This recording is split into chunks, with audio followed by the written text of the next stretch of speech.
Hello and welcome back to another LEGO Star Wars review. This time I'm here with set 75308 R2D2. It was released on the 1st of May 2021, has 2,314 pieces, is rated ages 18 plus and comes with one minifigure. I'll show you that. I think you can see it from the back of the box in a minute. It retails at €199.99 in euros, €179.99 in pounds and $199.99 in dollars. Second generation robotic droid series 2, aka R2D2, was made by Industrial Automation sometime before 32 BBY and featured in 10 out of the 11 Star Wars movies and various series and shorts. Notably, it wasn't in Solo. At some stage he was bought by the Royal Engineers of Naboo and modified by them to serve as a mechanic aboard Queen Amidala's ship. This is where he met his best friend C-3PO and our protagonists. Somehow he managed to avoid all of the standard frequent memory wipes and thus formed a distinct eccentric personality. His primary role as a mechanic and backup computer to small ships never changed, as we see him go from the Naboo Royal Starship to Anakin's Jedi Interceptor to Luke's X-Wing and many more throughout the Star Wars canon, though he did veer off course from time to time. First appearance in 1977, created by George Lucas and drawn by Ralph McQuarrie and co-developed by John Sears. Played by Kenny Baker, made by Tony Dyson from fiberglass, aluminium and vac-formed plastic, and voiced by Ben Burt using electronic noises and speaking in baby talk to make R2D2 seem more human. Notably, there are 18 different R2D2 models used in the prequels. And as I said, he was played by Kenny Baker when he was stationary, but when he was moving it was actually a remote control droid. And just to give you a look at the back of the box, now this thing is absolutely massive. If you've seen any of my other videos, you know that I've never actually had to zoom out this much to show you a box, but this thing is pretty big. Plus it's upright as well, so that means that it just takes up a lot of space for this particular video. Getting onto it now, you'll see 3 action boxes and you will see kind of 2 descriptive boxes there. So you'll see that his head turns, you see that he can shoot out a lightsaber there, like to recreate the scene where he shoots out Luke's lightsaber, and I think he does it as well possibly in the Clone Wars animation at some stage. He also then has a few little bits and bobs here and there. Then you'll see the 50th anniversary Lucasfilm plaque there, which R2D2 stands on, the minifigure stands on.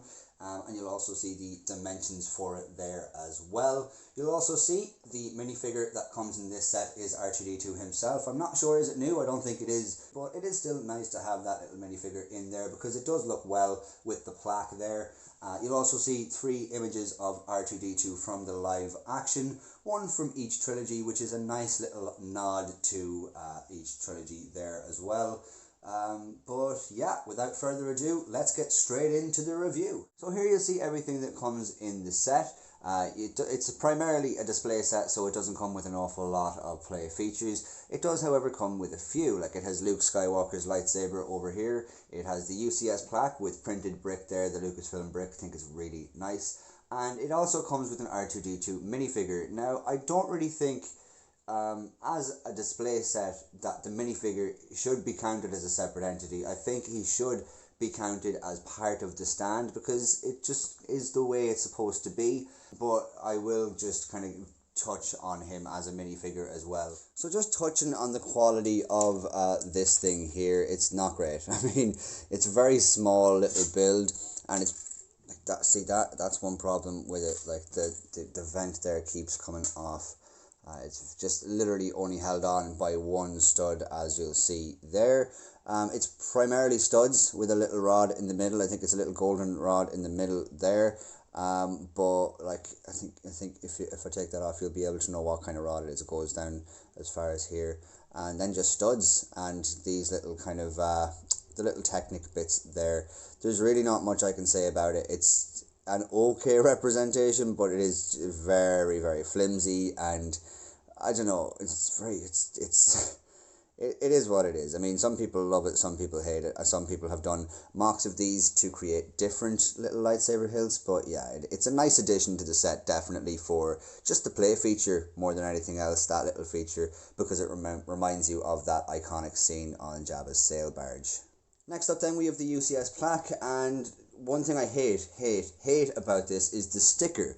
The fact this is not a printed tile and it's a sticker is really annoying, because constantly when I was putting it on, because of the static electricity and the size of it, like I was putting it on from here, I was holding down here and then putting it on, and these bits would just like shoot to the plate, because of the static electricity, and it was an awful experience trying to get this on, and trying to get it on without bubbles, and trying to get it on. I didn't even get it accurate there. It's still coming out a little bit up here and like almost to the edge there, and it's crooked.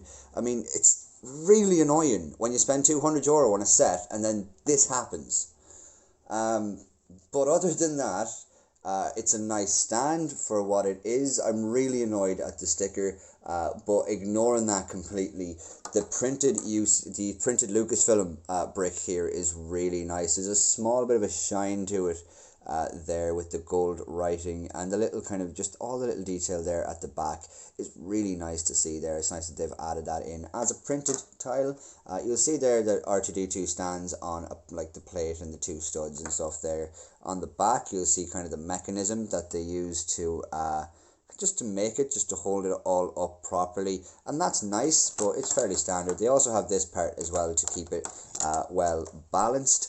But yeah, R2D2 then stands up here. I'm not going to review the minifigure on his own, to be honest, but he is a typical R2D2 figure that comes in hundreds of sets and has been around since God was a child. I mean, this is the updated version of it. It's not new to this set or anything, but it's a nice addition, but very, very common, and it's well done, but again, very common, so I'm not going to dwell too much on that. Now on to the man of the hour, R2D2 himself.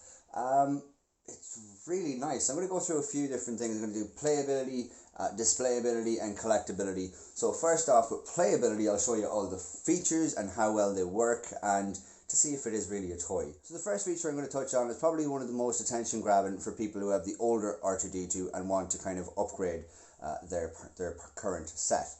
And that would be the middle leg being retractable, or like being able to shoot down. So if you see on the back here, the two grey bits here, if you want to put your fingers there and hold on to the here and here with your thumbs and push back on that, you will be able to kind of put out the leg. But as you see there, this leg has gone back further, and this leg, like, it doesn't work well. It just doesn't work well at all. You can see there that at the moment, I'm trying to hold it in place, the two bits of the inside of his feet are pushing up against his body, and that forces his legs out the way. I don't know if you can see it properly. Like, there it is there. It's kind of splayed there, and it's awful. It's really bad. Like, you can't leave it like that, because obviously that's like an illegal thing. And even then, this part started to open up when I did that. So the most you can kind of do really is kind of put it forward that much, and that isn't right. You know, he obviously moves his leg a lot more forward. Like, it'll be kind of more like that, but he won't stand like that. So that is definitely a big problem. And again, if you try and just push them all together, his leg is floating. You know, if you try and push him in the right orientation and push his legs together so they're not splayed, this thing is just kind of floating there. You know, I think it's awful. I think it's really bad the way they've done it. I'm sure they've managed to, you know, make it retractable and stuff, and that's okay, but there's no point in making that if it doesn't work, you know. And it's not even just me. I've seen this problem with a lot of other people's sets as well. So that is just a major problem with this set. Next feature now I'll show you, moving up the way, is these two little things here. So basically these two cones at the back, if you push them, I'll show you what happens. So you push one and you push the other, and they kind of like make these little arms come out. Obviously this is the one that he chucks into the computers and all to get like the doors open and elevators moving and all. And this, I'm assuming, is the one he uses to like zap people and droids and stuff. So that is kind of interesting. It's nice to have those little features in there, and once you close that up, it does kind of round off quite nicely. So that is definitely a nice feature there. Moving on up, then you'll see pretty much the same feature, but just it's up a little bit. You'll see these here, then that doesn't fit. The feature doesn't work too well because you have to either like push your finger in there and try and get it open, or get your fingernail in there to try and get it out. And it's okay. It's not very accurate though, because the shape of this is wrong. And is it really like the same thing on both sides here? I don't think it is, you know. So that is just a little disappointing, I'll be honest with you. But it is a cool feature as well that they've not just left this blank, that you can actually open it. Like, that is cool, but I mean, for accuracy, maybe not the best. Moving on up then, the next feature, and one of the most obvious ones, is that the head does spin. Now, I had a problem as soon as I made this head. He didn't actually click into place, and he spun really fast, and you literally could just lift his head up like that. But if you do press down fairly hard in the middle, you will get it to click.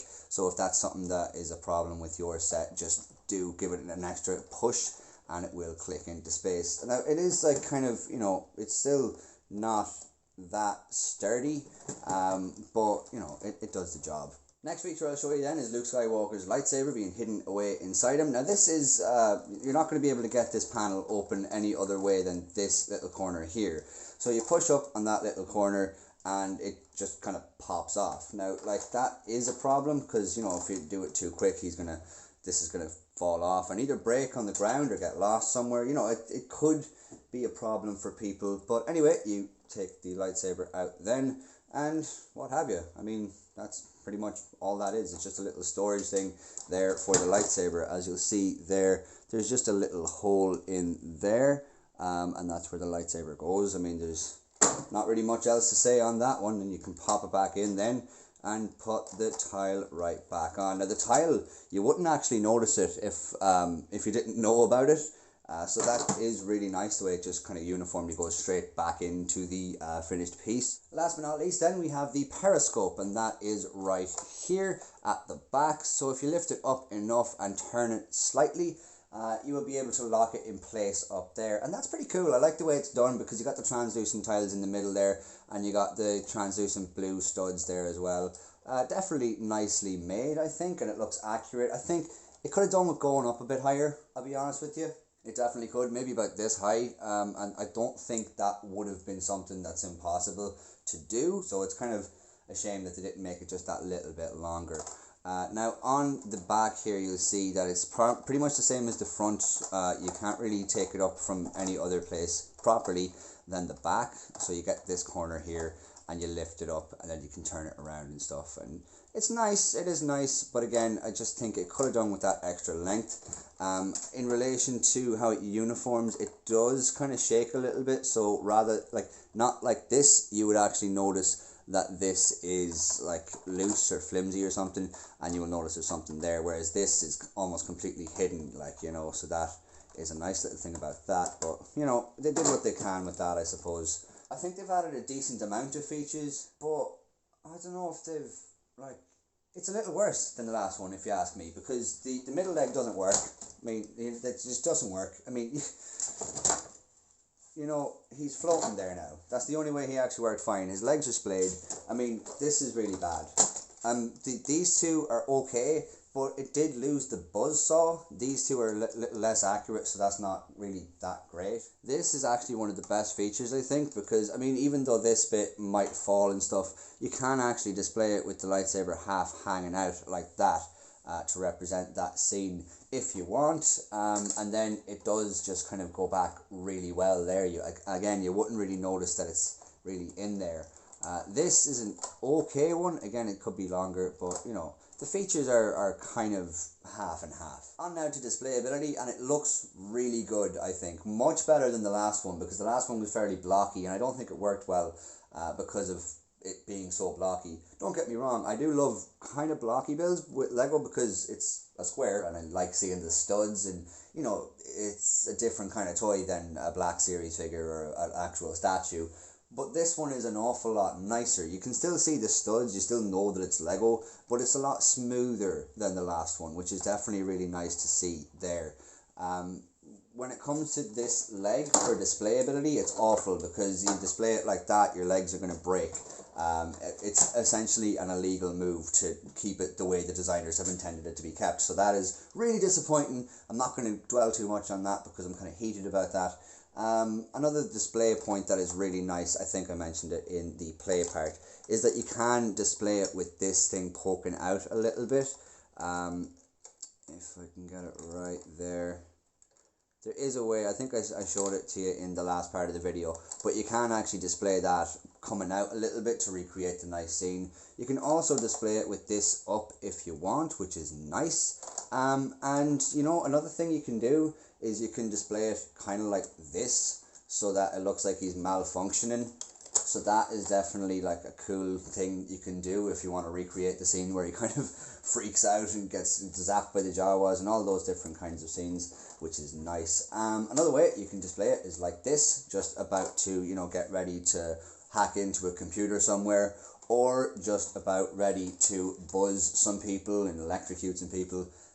But yeah, it's a really, really nice display set, and especially with the plaque beside it like that, all together just looks really nice. I mean, if you put it there, it's kind of okay as well if you don't have the space, but if you have the space, it looks really nice like that, or even on the other side there.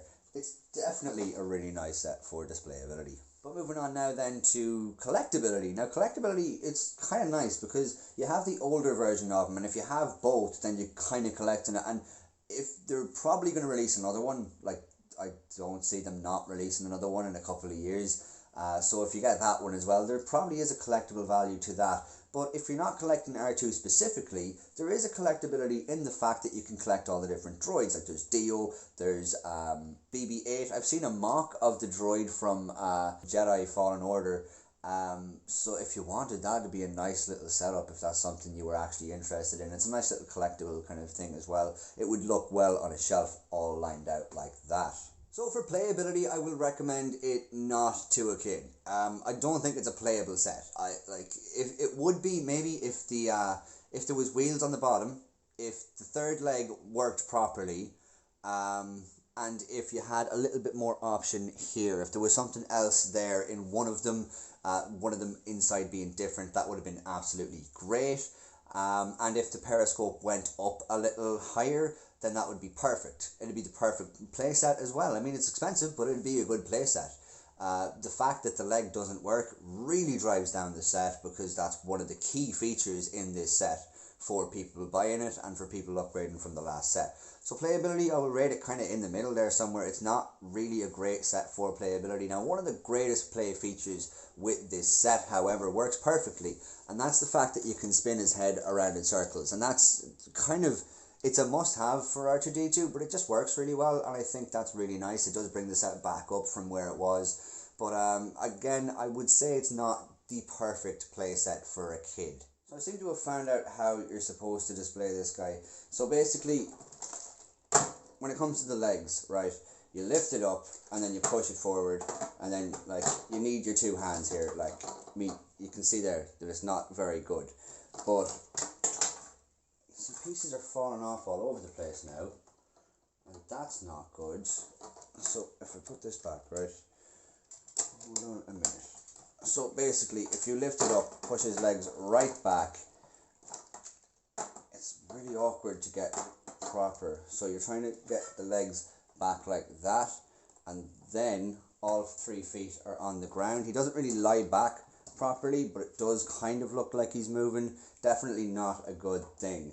But for displayability, I will say that it is nice, definitely, because you have this head being able to move wherever you want for display. You have these things, which is really nice. You can like put out any one of them or all of them at the same time. You can put it like this, but it doesn't look right. He's supposed to be more so, like we all know that he's supposed to be more so like that, with his legs straight down and this leg straight out, rather than anything else. But you know, I'm not going to dwell too much on that. I think I've raved about that enough. But yeah, displayability, definitely a really good set. And collectibility, I mean, what can I say? I think I've mentioned collectibility already. I think he is definitely a collectible. He is definitely UCS, Ultimate Collector's Set. I know he isn't rated that on Lego.com or by Lego employees, but he definitely is a UC. He has the UCS plaque there and everything, so he is a collectible Lego item. So that'll just about do it for this video. I think he's definitely a good purchase, but he definitely does have his flaws, and some of them in leaps and bounds. Thanks a million for watching my video, guys. Hope you enjoyed it. If you did, please leave a like down below, subscribe if you haven't already, and comment down below if you think there's anything that needs to be said. Thanks a million, guys. See you again. Take care.